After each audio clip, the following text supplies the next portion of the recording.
Good morning प्यारे बच्चों। कल आव्यूह चैप्टर में विविध प्रश्नावली की शुरुआत हो चुकी थी, जिसमें आपको क्वेश्चन नंबर 5 तक के सवालों को समझाया गया था। अब आज क्वेश्चन नंबर 6 से देखिए स्टार्ट करते हैं।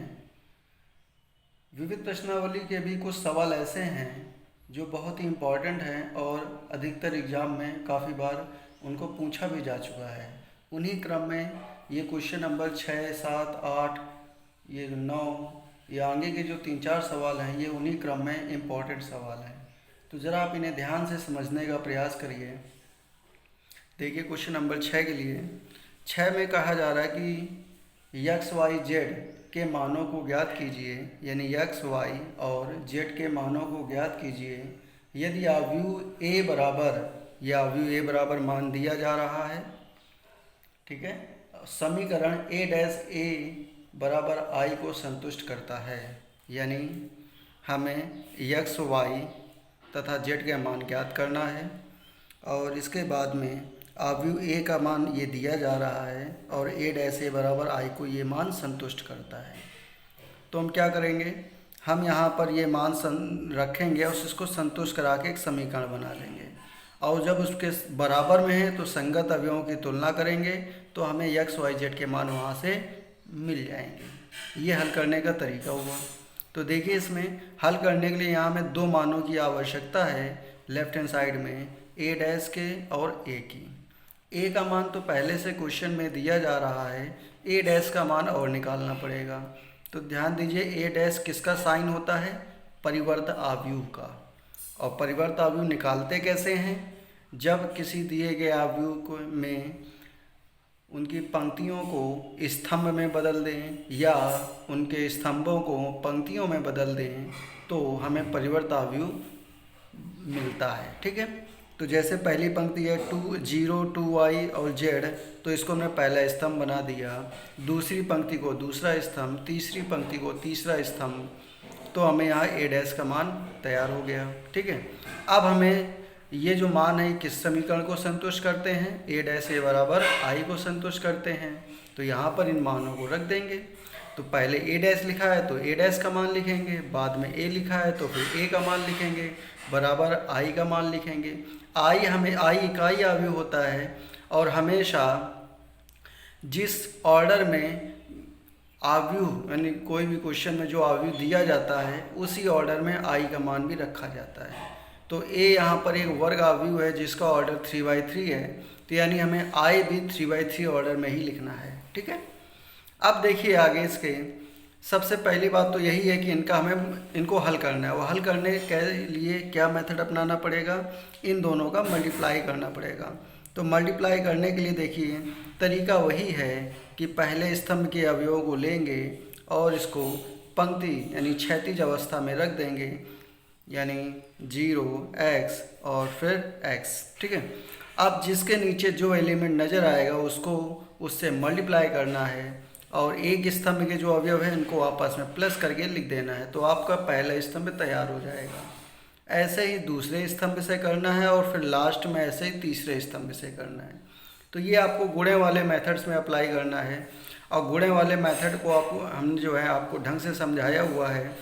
और अगर फिर भी अगर कोई डाउट रह गया हो तो आप पुराने वीडियो जो गुणे से संबंधित हैं, दो आव्यूहों के गुणनफल से संबंधित हैं, आप उनको देखिए और पहले उसको समझिए, तब इसके बाद इस लाइन में देखिए, तभी आपको ये लाइन अच्छे से समझ में आएगी। तो वही करना है। तो हमें इस प्रकार से जब इन दोनों आव्यूहों का गुणा करेंगे तो हमें ये लाइन बनके तैयार हो जाएगी। ठीक है, और बराबर में ये आव्यूह दिया जा रहा है।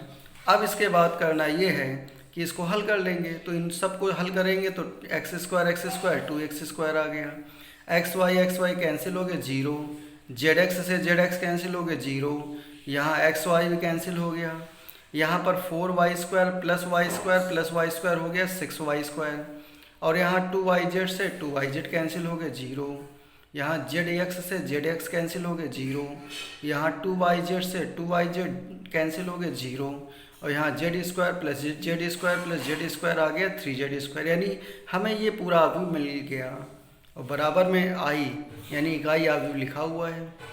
अब इसके बाद जब एक आव्यूह किसी दूसरे आव्यूह के बराबर लिखा होता है तो वो दोनों अवयव तभी बराबर हो सकते हैं, नंबर 1 जब उनका ऑर्डर समान हो, नंबर 2 जब उनके संगत अवयव बराबर हों। दो ही कंडीशन है। तो ऑर्डर तो इनका समान है। अब बात करते हैं इनके संगत अवयवों की, करस्पॉन्डिंग एलिमेंट्स की। तो संगत अवयवों में आप ध्यान दीजिए, जितनी जगह 0 लिखा हुआ है बराबर में भी उतनी ही जगह 0 लिखा हुआ है। अब 2x² की जगह 1 है तो उसको लिख लेंगे। 6y² बराबर 1 है, इसको लिख लेंगे। 3z² बराबर भी 1 है, इसको लिख लेंगे। यहाँ से x का मान हल कर लेंगे, इस समीकरण से y का मान हल कर लेंगे और इस समीकरण से z का मान हल कर लेंगे। तो इस तरीके से आपको x, y और z के मान प्राप्त हो जाएंगे। ठीक है, तो ऐसे आपको ये क्वेश्चन कंप्लीट करना है।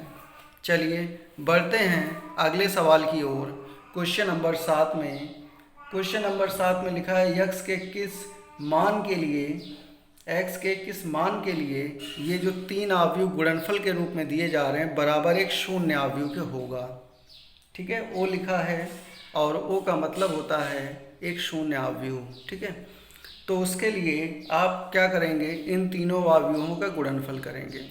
अब 3 अवयवों का गुणनफल एक साथ तो संभव नहीं होता है। उसके लिए आप क्या करेंगे कि किसी भी 2 अवयवों का पहले गुणा करेंगे और उस 2 अवयव से जब गुणा करने पर एक अवयव बन जाएगा, फिर उसका उस तीसरे वाले अवयव में गुणा कर देंगे। मतलब 1 बाई 1 आपको करना है। तो हमने क्या किया, हमने पहले जो सबसे पहला अवयव आगे से लिखा हुआ है उसके बाद जो दूसरा अवयव लिखा है, इन दोनों का गुणा किया। जब इनका गुणा करेंगे तो देखिए ध्यान से, इसका ऑर्डर है 1/3 और इसका ऑर्डर है 3/3। तो देखिए पहले वाले अवयव के स्तंभ दूसरे वाले अवयव की पंक्ति बराबर है, यानी इन दोनों का गुणनफल हो जाएगा। और गुणनफल करने पर जो ऑर्डर बनेगा वो बनेगा पहले वाले अवयव की पंक्ति और दूसरे वाले अवयव का स्तंभ, यानी 1/3। तो वही देखिए ये बना हुआ है 1/3 ऑर्डर में। गुणा करने का तरीका वही है कि आपको स्तंभ से अवयवों को लेकर क्षैतिज दिशा में रख के उसको मल्टीप्लाई करना है। तो पहले 1 to 1 रखा जाएगा तो ये वैल्यू आएगी, फिर 2 0 0 रखने पर ये वैल्यू आएगी, फिर 0 1 2 यहाँ रख के गुणा करने पर ये वैल्यू आएगी। ठीक है, तो ये जो गुणा करने के तरीके आपको समझाए गए हैं उन्हीं तरीक़ों से पहले इसको गुणा करेंगे। फिर ये तीसरे वाला अवयव लिखा हुआ है। ठीक है, जब ये मान हल हो जाएगा तो ये 6 आ गया, ये 2 आ गया, ये 4 आ गया और ये तो आपका लिखा है तीसरा अवयव। अब इन दोनों का गुणा किया जाएगा। जब इनका गुणा करेंगे तो ये है 1/3 और ये 3/1। तो ये 3 देखिए बराबर है, तो गुणनफल संभव है।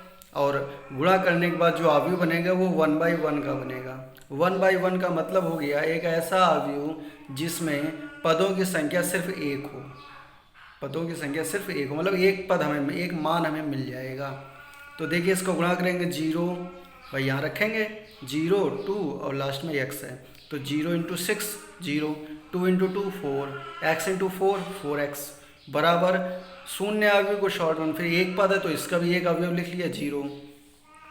तो यहाँ 4x + 4 = 0, तो 4x = -4 और x = -1। तो इस तरीके से हमें यहाँ पर x का मान प्राप्त हो गया। ठीक है, तो ये तो एक तरीका था, केवल गुणा करके आपको हल करना था और x का मान निकालना था। अब इसी आधार पे आप क्वेश्चन नंबर 8 और 9 के सवालों को हल करेंगे। ठीक है, अब आते हैं क्वेश्चन नंबर 10 पे। 10 नंबर में देखिए क्या लिखा हुआ है। लिखा है 10 नंबर में कि एक निर्माता 3 प्रकार की वस्तुएं x, y तथा z का उत्पादन करता है, जिनका वह 2 बाज़ारों में विक्रय करता है। ये 2 बाज़ार आपके लिए दिए जा रहे हैं और उनका उत्पादन भी दिया जा रहा है। ठीक है, उनका यानी x का उत्पादन, ये y का उत्पादन, ये z का उत्पादन। ये किसमें, पहले बाज़ार के लिए। दूसरे बाज़ार के लिए ये x का उत्पादन, ये y का उत्पादन, ये z का उत्पादन। अब हमें क्या ज्ञात करना है। पहले पार्ट के लिए देखिए क्या है लिखा है। पहले पार्ट में कि x, y तथा z की प्रत्येक इकाई का विक्रय मूल्य क्रमशः ये दिया जा रहा है, यानी x का विक्रय मूल्य 2.5 रुपये, y का विक्रय मूल्य 1.5 रुपये और z का विक्रय मूल्य 1 रुपये है। अब हमें इसमें ज्ञात करना है प्रत्येक बाजार में कुल आय, आव्यूह बीजगणित की सहायता से ज्ञात कीजिए, यानी हमें उसकी आय निकालनी है। तो बच्चों आय कैसे निकालते हैं भाई, जो उसका उत्पादन हुआ है उसको किस मूल्य की दर से बेचा गया है, तो उसका जो टोटल उत्पादन का मूल्य जितना बनेगा वही उसकी आय होगी। तो इसके लिए हमने कहा था इस प्रकार के मानों को हल करने के लिए पहले वाले को पंक्ति आव्यूह, दूसरे वाले मान को स्तंभ आव्यूह में लिख लेते हैं।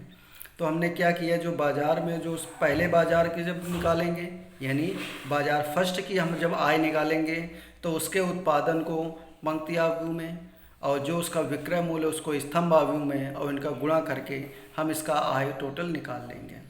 ठीक है। और इसी तरह जब बाज़ार सेकंड की कुल आय निकालेंगे तो बाज़ार सेकंड का जो उत्पादन है उसको पंक्ति आव्यूह में, और ये जो विक्रय मूल्य दिया जा रहा है इसको स्तंभ आव्यूह में, और इनका गुणा करेंगे। तो गुणा करने पर हमने यहाँ डायरेक्टली मान लिख दिया है, जिसे आप ऊपर की सहायता से उसी तरह हल करके मान निकालेंगे तो जिसकी यहाँ पर इसकी कुल आय निकल आएगी। ठीक है। तो ये बाज़ार सेकंड की कुल आय आ जाएगी। तो ये बाज़ार फर्स्ट और सेकंड की आय आ गई। अब इसके बाद आगे देखिए, ये तो ए पार्ट आपका कंप्लीट हुआ। सेकंड यानी बी पार्ट में लिखा हुआ है कि यदि उपर्युक्त 3 वस्तुओं की प्रत्येक इकाई की लागत क्रमशः 2 रुपये, 1 रुपये और 50 पैसे है तो कुल लाभ निकालना है। तो देखिए यहाँ लागत दी जा रही है ये, और लाभ निकालना है। तो लाभ कैसे निकालते हैं, लाभ भाई तभी निकलेगा जब हमें उसकी कुल आय पता हो, और कुल लागत पता हो, और जब आय से लागत को घटाएंगे तभी हमें लाभ निकल के आएगा।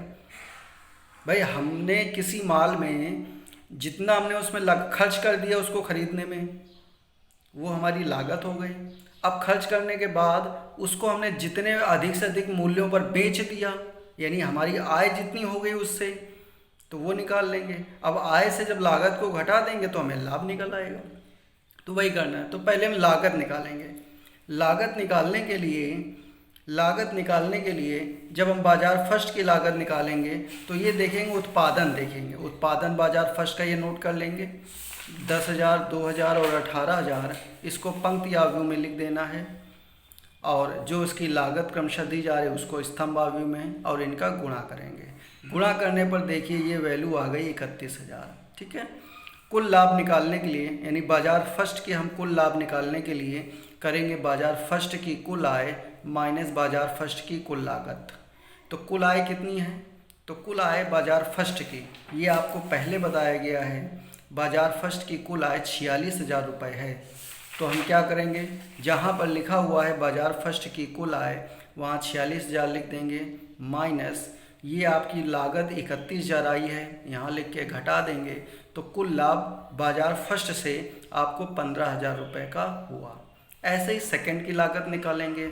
सेकंड की लागत निकालने के लिए जो सेकंड का उत्पादन था उसको लिखेंगे, और ये मूल्य ऊपर दिया जा रहा है। ठीक है। अब इनका मल्टीप्लाई करके हम इसकी लागत निकाल लेंगे। अब कुल लाभ निकालेंगे, फिर से वही कुल आय माइनस कुल लागत। तो कुल आय आप पहले निकाल चुके हैं 53,000, ये देखिए ये कुल आय पहले निकाल चुके हैं 53,000 रुपये, तो इसको वहाँ पर नोट कर लेंगे। ठीक है। और माइनस कुल लागत ये आपने अभी निकाली है, घटा देंगे तो आपका ये मान यहाँ पे निकल आएगा बाज़ार फर्स्ट सेकंड में कुल लाभ कितना हुआ। तो इस तरीके से आप ये क्वेश्चन नंबर जो है 10 नंबर इसको हल करेंगे, और टोटल 10 तक के सवालों को हल करके आपको तैयार रखना है, और इसमें जो समस्या हो उसको पूछना भी है। ठीक है। कल की क्लास में आपको इसके आगे के सवालों को समझाया जाएगा। धन्यवाद।